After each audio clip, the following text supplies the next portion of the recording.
타임리프 연결을 이제 해볼 겁니다. 자, 2-07로 와주시면 되겠습니다. 자, 이제 우리가 드디어 뷰단을 만들 건데, 이제 우리가 뷰를 보여주기 위해서 이제 템플릿 엔진이라는 게 필요합니다. 그 중에서 타임리프를 쓸 거고요.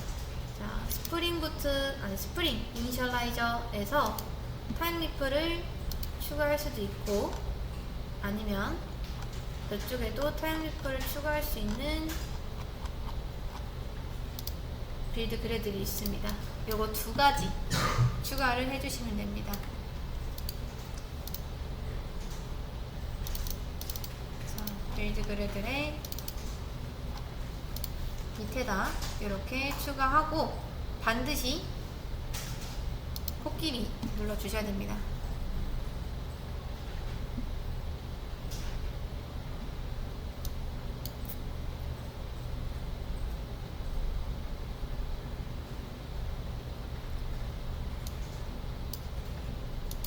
자, 그런 다음에 이제 설치가 다 됐다면 이 자동으로 프로젝트에 반영이 될 겁니다. 그리고 URL 매핑을 하기 위해서 우리가 컨트롤러를 만들어야 돼요. 근데 지금 각각의 컨트롤러가 없죠. 그래서 앤서 컨트롤러랑 퀘스천 컨트롤러를 만들어 줄 겁니다. 자, 저는 홈 컨트롤러를 복사해서 여기 앤서 폴더한테 붙여넣기 할 겁니다. 그리고 이름을 앤서. 자, 다시 우리가 컨트롤러 자체는 있잖아요. 뭘 복사해도 상관없습니다. 그냥 다시 새로 만들기가 귀찮아서 이렇게 하는 거예요. 그래서 홈 컨트롤러 클릭한 다음에 컨트롤 C, 그 다음 앤서 폴더 클릭하고 컨트롤 V, 아니면 그냥 앤서에서 우클릭한 다음에 자바 클래스 앤서 컨트롤러 이렇게 하셔도 됩니다. 퀘스천도 마찬가지로 퀘스천 컨트롤러 하셔도 돼요. 근데 이제 어노테이션도 반드시 붙여주셔야 됩니다. 컨트롤러 이렇게. 자, 지금 우리가 화면을 추가하기 위해서 이렇게 컨트롤을 만들었는데 두 가지를 추가했죠. 이제 첫 번째, 이 타임리프라고 되어 있는 거는 말 그대로 타임리프입니다. 그리고 이 두 개 밑에 하나 더 있는 거는 타임리프 레이아웃이라고 생각을 해주시면 됩니다. 그래서 뭐 이런 식으로 만들어 주시면 되고요. 자, 저는 탭을 다 끄겠습니다. 안 끄셔도 됩니다, 여러분은. 저는 좀 지저분한 걸 별로 안 좋아하기 때문에 다 끄고 퀘스천 컨트롤러 가서 한번 연결해 볼게요. 자, URL 매핑부터 한번 해보겠습니다. 여기서 이거 복사해서 이렇게 붙여넣고,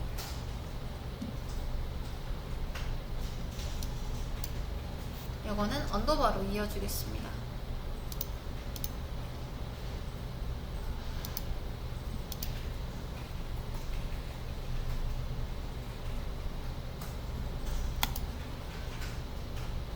자, 일단 이런 문자열이 잘 나오는지 테스트를 해보기 위해서 이렇게 리스폰스 바디를 붙인 다음 로컬호스트를 한번 연결해 보도록 하겠습니다.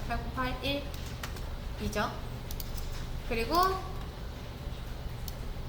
URL은 퀘스천 리스트입니다. 했을 때 이런 말이 잘 나오면 성공입니다. 근데 우리가 원하는 게 뭐냐면 이렇게 해서 바로 문자를 리턴하는 게 아니라 실제 HTML 이라는 걸로 변환을 해서 화면에 보여주길 원하는 거잖아요. 그러면 자, 간단하게 우리가 나중에 프론트 수업도 할 거긴 한데 이제 간단하게 좀 설명을 드리겠습니다. 자, 여기서 우리가 이런 홈페이지를 보잖아요.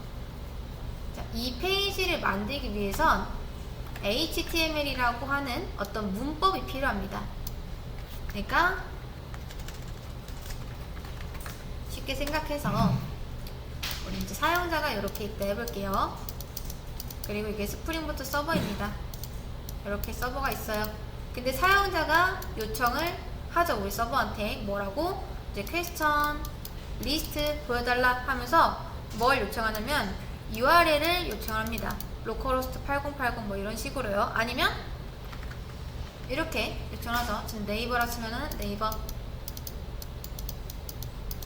자, 요청을 하면은 네이버 쪽에서 이제 어떻게 받아들이냐. 자, 이런 요청이 들어왔어요. 그럼 네이버의 메인 이 해당 페이지를 보여줘야 될 거 아니에요. 이 사이트를. 그거를 어떤 식으로 응답을 하냐. 화면을 만들어서 HTML 이라는 문법에 담아서 이거를 이렇게 응답을 해줍니다. 요청을 이렇게 하면은 응답을 HTML로 하는 방식이다. HTML은 이제 쉽게 생각하셔가지고 이제 했을 때 화면을 그리기 위한 문법이다 라고 생각을 해주시면 됩니다. 그래서 HTML은 이제 보통 태그들로 이루어져 있어요. 태그. 그리고 단순히 여러분이 HTML만 작성을 하게 되면은 그냥 글자밖에 안 나옵니다. 글자밖에. 근데 여기 보면은 막 초록색도 있고 그 다음 막 그림자도 있고 이런 보도도 있고 되게 꾸며진 게 많잖아요. 그런 HTML을 꾸며주는 게 바로 CSS입니다.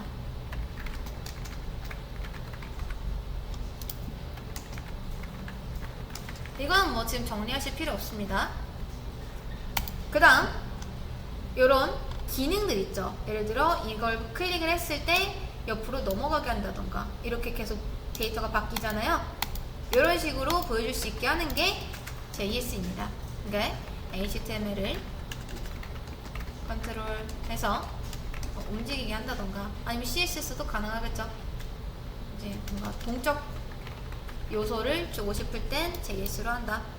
대략적으로 이렇게만 알고 계시면 되고, 자, 그래서 우리가 이렇게 단순히 퀘스천 리스트라는 문자를 리턴을 하는 게 아니라 이제 진짜 HTML 파일을 만들어서 화면을 보여줄 겁니다.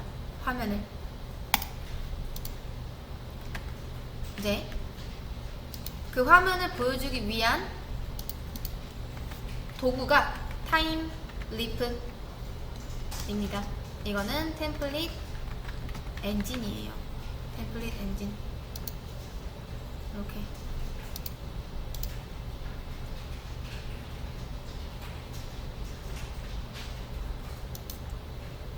이게 이제 타임리프의 개념을 간단하게 설명드리면 이 뷰라는 템플릿 안에서 HTML 안에 어떤 서버 데이터를 삽입할 수 있도록 중간다리 역할을 합니다. 그러니까 예를 들어서 우리가 그냥 보통 자 보세요. 요렇게만 보여주면은 얘는 정적 페이지가 돼요. 뭔가 딱히 움직이는 게 없고 보여주기만 하는 그런 용도. 근데 우리가 할 건 뭐냐면 데이터를 주입한 후 출력을 해서 이제 얘네한테 보여줘야 될 거 아니에요. 예를 들어 로그인 했어요. 그러면 그 로그인한 화면을 보여줘야 될 거 아니에요. 그런 식으로 데이터가 들어갔을 때 아니면 어떤 게시물이 나온다던가 그런 것들이요. 그래서 그 받아온 질문 데이터 같은 거 아니면 뭐 게시물 데이터 같은 거를 HTML에 동적으로 뿌려주려면 이 정적인 HTML만으로는 어렵기 때문에 이때 템플릿 엔진이 필요한데 그게 바로 타임리프입니다. 그러니까 즉 서버에서는 자바 객체 데이터를 템플릿 엔진을 통해 HTML에 전달을 하고 사용자한테는 최종적으로 완성된 HTML 페이지가 보여주게 되는 거죠. 그리고 이 타임리프랑 비슷한 게 바로 JSP입니다. JSP도 비슷한 역할을 한다 라고 보셔도 무방합니다.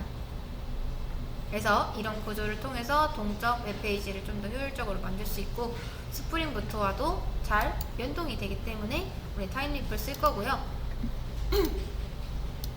이제 어떻게 쓰는지 한번 보겠습니다. 리스폰스 바디를 붙이면 일단 요렇게밖에 안 돼요. 요것만 리턴이 됩니다. 근데 우리는 HTML 자체를 리턴한다 했었죠. 그래서 리스폰스 바디는 빼고 요렇게 get 매핑 한 다음에 함수에 딱 엮어주면은 이제 스프링부트에서는 이런 페이지를 찾게 됩니다. 퀘스천 리스트라는 HTML을 찾아서 연결을 하려고 해요. 그러면 그 퀘스천 리스트는 어디에다 만들면 되냐? 그게 바로 리소스에 있는 이 템플릿스 있죠. 템플릿스 안에다 만들어 주시면 됩니다.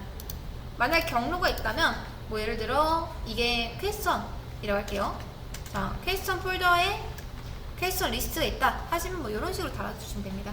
근데 지금은 없기 때문에 간단하게 여기서 템플릿스 있죠. 템플릿스에서 우클릭한 다음 new HTML 파일 해가지고 저거랑 똑같이 적어주셔야 됩니다. 퀘스천 리스트 이렇게요. 자, HTML 파일이 아니라고 하더라도 그냥 파일에서 그냥 뭐 answer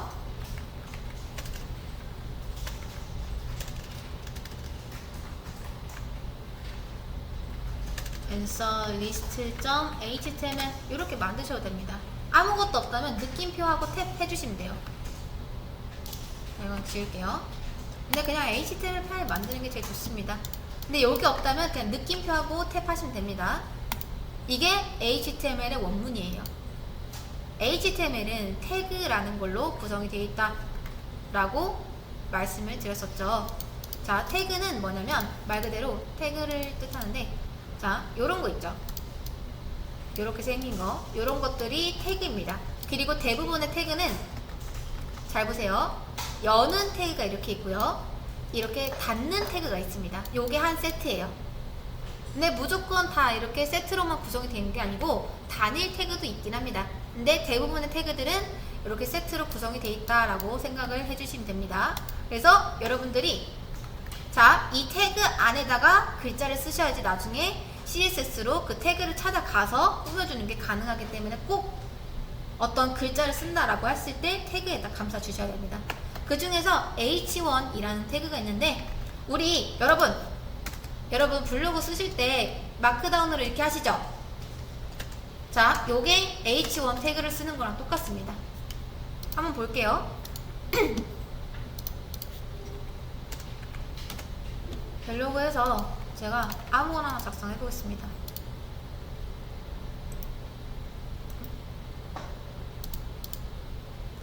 자, 그리고 나서 여기에다가 그 다음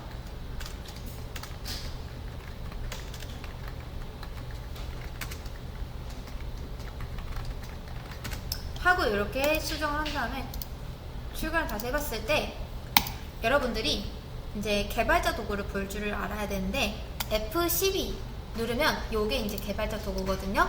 이 개발자 도구를 통해서 HTML이 어떤 식으로 구성이 되어 있는지 파악을 할 수가 있습니다. 자, 그 중에서 Ctrl Shift C를 누르시면은 해당 엘리먼트에, 그러니까 요런 거 있죠. 자, 요런 거를 찾아가서 어떻게 이루어져 있는지 보면은, 자, 제목이 가장 크죠. 그 다음 작은 제목 있고 더 작은 제목 있는데, 우리가 보통 마크다운 문법으로 이렇게 샵으로 작성했던 게 사실은 HTML 상에선 이런 태그들로 이루어집니다. 그래서 H 태그는 제목 태그예요. 제목 태그. H 태그에는 감싸고 안녕하세요 라고 해주시면은 얘는 제목으로 나타납니다. 그러면 잘 나오는지 한번 볼게요.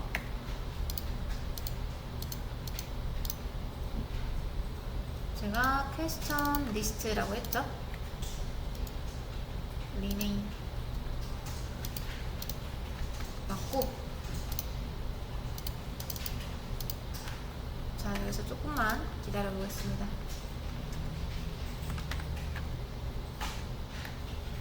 퀘스천 컨트롤러에다가 이렇게 해놨는데 다시 한번 실행해 볼게요.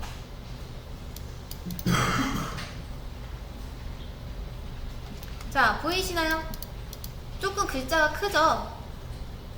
자, 그래서 H1은 제목 태그이다. 제목을 쓰고 싶을 때 쓰는 태그다 라고 생각을 해주시면 되고, 대부분 보통 어떤 태그를 가장 많이 보편적으로 많이 쓰냐, 그게 바로 div입니다.